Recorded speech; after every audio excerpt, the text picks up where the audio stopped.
जय माता की। आज गुप्त नवरात्रे का 9वां दिन है और गुप्त नवरात्रे के 9वें दिन महाविद्या देवी मातंगी की पूजा का विधान है। गुप्त नवरात्रि की 10 महाविद्याओं को 2 कुलों में विभाजित किया गया है। एक है काली कुल और दूसरा है श्री कुल।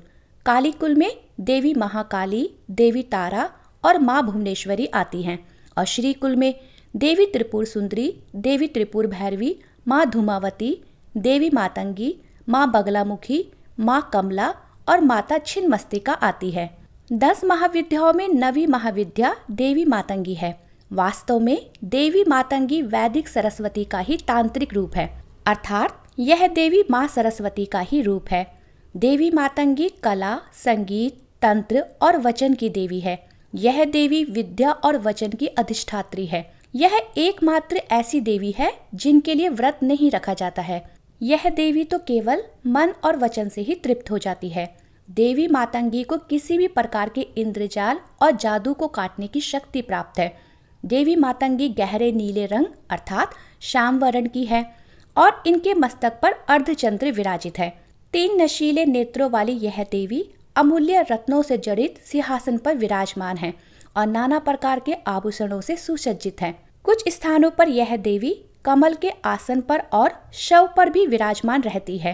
देवी मातंगी गुंजा के बीजों की माला को धारण किए हुए हैं और लाल रंग इनको अत्यंत प्रिय है, इसलिए ये सदैव लाल वस्त्र ही धारण किए रहती हैं।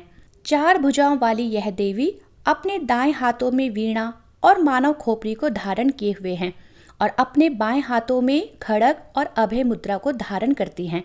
तोते हर समय इनके आसपास ही रहते हैं। देवी का यह स्वरूप बड़ा ही मंगलकारी है। पशु, पक्षी, जंगल आदि प्राकृतिक तत्वों में इनका वास रहता है। देवी मातंगी एक ऐसी देवी है जिन्हें भोग लगाने से पहले स्वयं उस भोग को चखा जाता है, या यूं कहें कि माता को जूठा किए बिना भोग नहीं लगाया जाता है। इन देवी को जूठन प्रसाद का ही भोग अर्पित किया जाता है। इन देवी को गृहस्थ जीवन को सुखमय बनाने, शत्रुओं को मोहित करने और अपने साधकों को इच्छित वर देने वाली देवी बताया गया है। इन देवी की साधना करने से साधक को माता सरस्वती की पूजा के समान ही लाभ प्राप्त होता है। इनकी साधना से बुद्धि और विद्या का विकास होता है, वाणी मधुर बनती है, साथ ही संगीत और कला के क्षेत्र में भी उन्नति प्राप्त होती है। देवी मातंगी की पूजा तांत्रिकों, साधुओं और अघोरियों द्वारा मुख्य रूप से की जाती है। तांत्रिकों के द्वारा इनकी पूजा किसी को वश में करने या सम्मोहन सिद्धि प्राप्त करने के उद्देश्य से की जाती है। देवी मातंगी के प्राकट्य की एक कथा के अनुसार एक बार भगवान विष्णु और माता लक्ष्मी भगवान शिव और माता पार्वती से मिलने के लिए उनके निवास स्थान कैलाश पर्वत पर गए। भगवान विष्णु अपने साथ कुछ भोजन की सामग्री भी ले गए और उसे भगवान शिव और माता पार्वती को भेंट किया। जब भगवान शिव और माता पार्वती उस भोजन को खाने लगे तब उस भोजन का कुछ अंश धरती पर गिर गया। भोजन के गिरे हुए जूठे अंश से एक श्याम वर्ण वाली देवी का प्राकट्य हुआ, जो मातंगी देवी के नाम से विख्यात हुई और इसी कारण इन देवी को जूठन का भोग लगाया जाता है। एक अन्य दूसरी कथा के अनुसार एक समय जब माता पार्वती को कुछ चांडाल स्त्रियों ने जूठा करने के बाद भोजन का भोग लगाया, तब सभी देवगण और भगवान शिव के सभी भूत प्रेत आदि गण इसका विरोध करने लगे।